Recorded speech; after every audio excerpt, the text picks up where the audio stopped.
विद्यार्थी मित्रांनो, बघा तुम्हाला दिसतंय इयत्ता 11वी इंग्रजी विषयाचा सुधारित मूल्यमापन आराखडा, प्रश्नपत्रिकेचा नमुना. वार्षिक परीक्षा आपली ह्या नमुन्यानुसार होईल. आता त्याला आपण ऍक्टिव्हिटी शीट फॉर्मॅट असं नाव दिलेलं आहे. Activity sheet format 80 marks, subject English, class 11. 20 marks कशाचे असतील ते आपण संपूर्ण अगोदर 80 मार्क्सचे कशी क्वेश्चन पेपर असेल, कसे क्वेश्चन्स विचारले जातील, ऍक्टिव्हिटीज ते बघूया. पहिला आहे section 1 prose section, reading for comprehension, language study, summary, note making, mind mapping. Question number 1A मध्ये read the extract and complete the activities given below 12 मार्कासाठी असेल. इथं seen extract from section number 1, आपला जो प्रोज सेक्शन आहे पुस्तकामधला, त्याच्यातील एक scene extract म्हणजे शिकवलेला धडा, त्या धड्यातील एखादा उतारा किती ओळीचा, कन्सिस्टिंग ऑफ 275 to 300 वर्ड्स असेल. मग त्याच्यावरती एवढे 6 प्रश्न, 6 ऍक्टिव्हिटीज 12 मार्काला असतील. पहिली असेल ग्लोबल अंडरस्टँडिंग 2 मार्कासाठी, कॉम्प्लेक्स फॅक्च्युअल 2 मार्क्स, इन्फरन्स किंवा इंटरप्रिटेशन ऑर ॲनालिसिस त्याच्यावर आधारित 2 मार्क्स असतील. पर्सनल रिस्पॉन्स, स्वतःचं उत्तर लिहायचं आहे त्याच्यामध्ये 2 मार्कासाठी. लँग्वेज स्टडी म्हणजे त्या उतार्यात असलेली ग्रामरची वाक्य कंसात दिलेल्या सूचनेप्रमाणे त्यात बदल करून लिहायचा आहे. नंतर व्होकॅब्युलरीमध्ये find words, match the pairs, fill in the blanks, give antonyms, give noun forms, give synonyms वगैरे वगैरे असेल. नंतर बी मध्ये language study non textual grammar, म्हणजे पुस्तकाच्या बाहेरचं परंतु अभ्यासक्रमात दिलेलं जे ग्रामर आहे, आता त्याला ग्रामर नाव न देता लँग्वेज स्टडी असं दिलं, ते 4 मार्कासाठी असेल. त्याच्यातले 3 मार्कावरती do as directed or transformation of sentences, change the voice, change the degree, change it to from simple to complex वगैरे वगैरे. आणि दुसरा असेल B2, हा B1 आहे, आणि B2 स्पॉट द एरर, त्या सेंटेन्समध्ये कुठे एरर असेल, त्रुटी असेल ती दुरुस्त करायची, शोधून आणि दुरुस्त करायची, त्यासाठी 1 मार्क असेल. नंतर question 2A read the extract and complete the activities given below, unseen extract consisting of 275 to 300 words, 275 ते 300 शब्दांचा न पाहिलेला बाहेरचा उतारा, पुस्तकाच्या बाहेरचा. टोटल 18 मार्क्स आहेत, परंतु question 2A 12 mark, summary writing 3 mark आणि नोट मेकिंग किंवा माइंड मॅपिंग 3 मार्क्स आहेत. पुन्हा आता क्वेश्चन 1A मध्ये ज्या ऍक्टिव्हिटीज 6 दिलेल्या आहेत ज्याप्रमाणे, त्याचप्रमाणे याच्यावरती फक्त अनसीन पॅसेज असेल, अनसीन उतारा असेल, त्याच्यावरती ह्याच क्रमाने प्रश्न विचारले जातील, ऍक्टिव्हिटीज विचारल्या जातील. नंतर B मध्ये ह्या A मध्ये दिलेल्या उतार्याची समरी बनवायची आहे, सारांश लेखन, शॉर्ट समरी. आपण त्याच्यावर एक सेपरेट लेक्चर घेऊया. Write the summary of the above extract while with a suitable title with the help of the given points or hints, म्हणजे याची समरी बनवायची. आणि C मध्ये नोट मेकिंग किंवा माइंड मॅपिंग असेल. Read the given extract and complete the given activity as per the instructions. इथं एक बाहेरचा उतारा दिला असेल वेगळा, म्हणजे हा A मध्ये असेल त्याची समरी B मध्ये बनवायची आहे, परंतु C मध्ये एक वेगळा एक्स्ट्रॅक्ट दिलेला असेल छोटासा, आणि त्याची म्हणजे ट्री डायग्राम पूर्ण करा, टेबल कंप्लीट करा, किंवा माइंड मॅपिंग पण असू शकेल.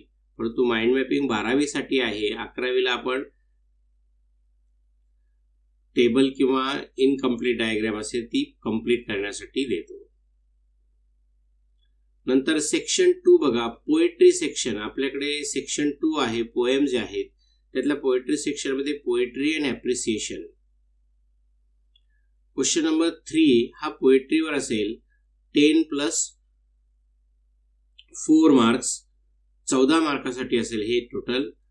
तर याच्यामध्ये seen extract from a poem of about 10 to 15 lines, global understanding 2 marks, inference किंवा इंटरप्रिटेटिव्ह किंवा अनालिसिस टाईप क्वेश्चन असेल 2 मार्क्सला, पर्सनल रिस्पॉन्स स्वतःचं उत्तर 2 मार्क्स, पोएटिक डिव्हाइस याच्यामध्ये फिगर्स ऑफ स्पीच किंवा राईम स्कीम, रायमिंग वर्ड्स वगैरे द्यायचे आहेत 2 मार्क्ससाठी, क्रिएटिव्हिटी म्हणजे स्वतःच्या लाईन्स तयार करायच्या, compose 2 to 4 lines, compose your on lines for 2 to 4 lines, incomplete line complete करा किंवा स्वतःच्या लाईन कंप्लीट करा, जसं तुम्ही 10वी पर्यंत केलेलं आहे ते 2 मार्क्ससाठी असेल.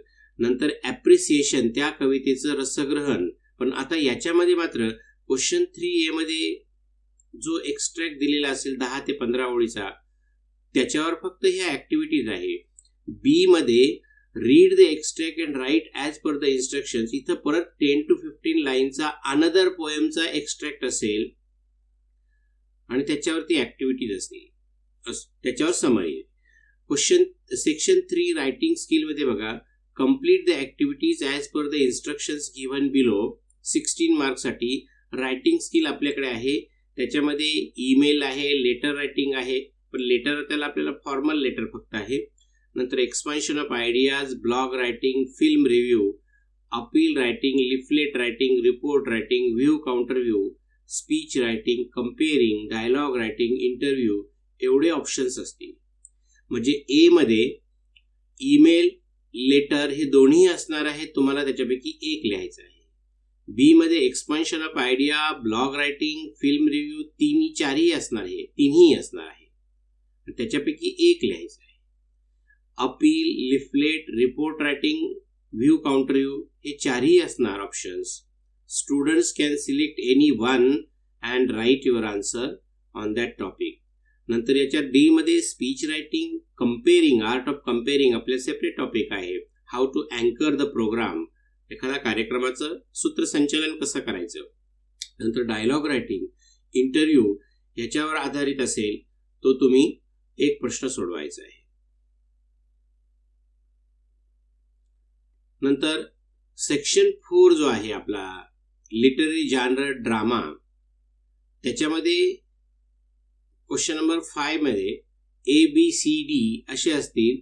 तर ए मध्ये complete the activities given below as per the instructions, activities on history of English drama 2 मार्क्ससाठी, पुन्हा activities of history of English drama 2 mark. तुम्ही सारखंच कसं काय, येस सारखं आहे, परंतु खाली काय दिले आहे, MCQs, match the columns, write into chronological order, fill in the blanks, true or false, elements of drama.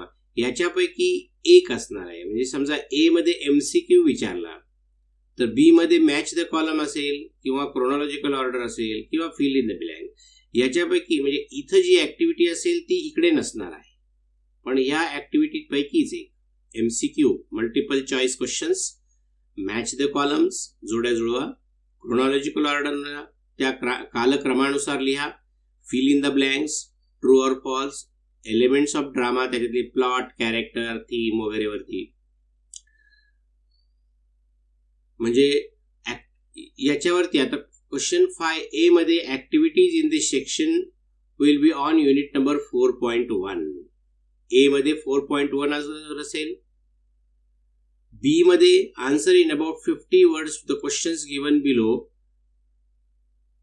याच्यामध्ये ह्या ऍक्टिव्हिटीज असतील. To be frame elements such as plot, structure, theme, setting, language, character. इथं describe, explain, compare, contrast, name, discuss याच्यापैकी एक activity असेल.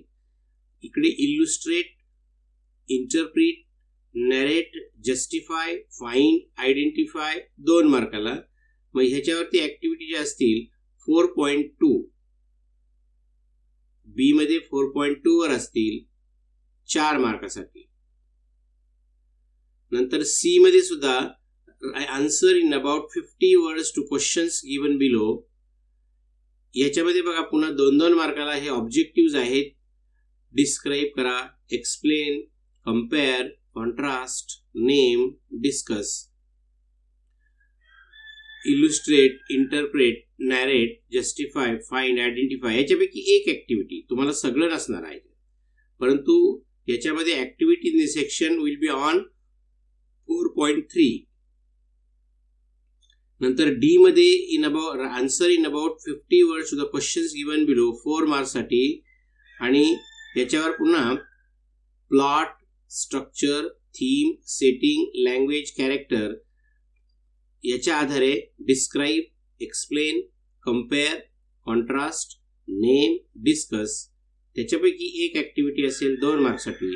नंतर इल्युस्ट्रेट करा, interpret करा, नॅरेट करा, जस्टिफाय करा, फाइंड आउट किंवा आयडेंटिफाय याच्यापैकी एक ॲक्टिव्हिटी. आणि याच्यावरती असेल activities in the section will be on unit 4.3b. इकडे 4.3a आणि 4.3b वर असेल. टोटल आहे 80 मार्क्ससाठी. आता संपूर्ण वर्षभरात आपण किती परीक्षा घेणार आहोत आणि किती मार्काचे असणार आहे ते बघा. पहिले युनिट टेस्ट 1. आता ह्या वर्षी कोरोना चालू आहे त्यामुळे किती एक्झाम होतात आपल्याला माहित नाही. गव्हर्नमेंटकडून जशा सूचना येतील त्याप्रमाणे आपण घेणार आहोत. Unit test 1 25 marks. नंतर फर्स्ट टर्म एंड एक्झाम 6 महिने परीक्षा 50 मार्क्स. युनिट टेस्ट 2 25 मार्क्स असेल. नंतर ओरल टेस्ट 20 मार्क्सची. ॲन्युअल एक्झाम 80 मार्क्सची. टोटल मार्क्स झाले 200. म्हणजे तुम्हाला वर्षभरात 200 मार्काच्या परीक्षा असतील. 200 भागिले 100 म्हणजे 200ला जर 2 ने भागितलं तर 100 येतात. म्हणजे आपल्या विषयाचे 100 मार्क्स त्याच्यापैकी 35 तुम्हाला कमीत कमी मिळाले पाहिजे.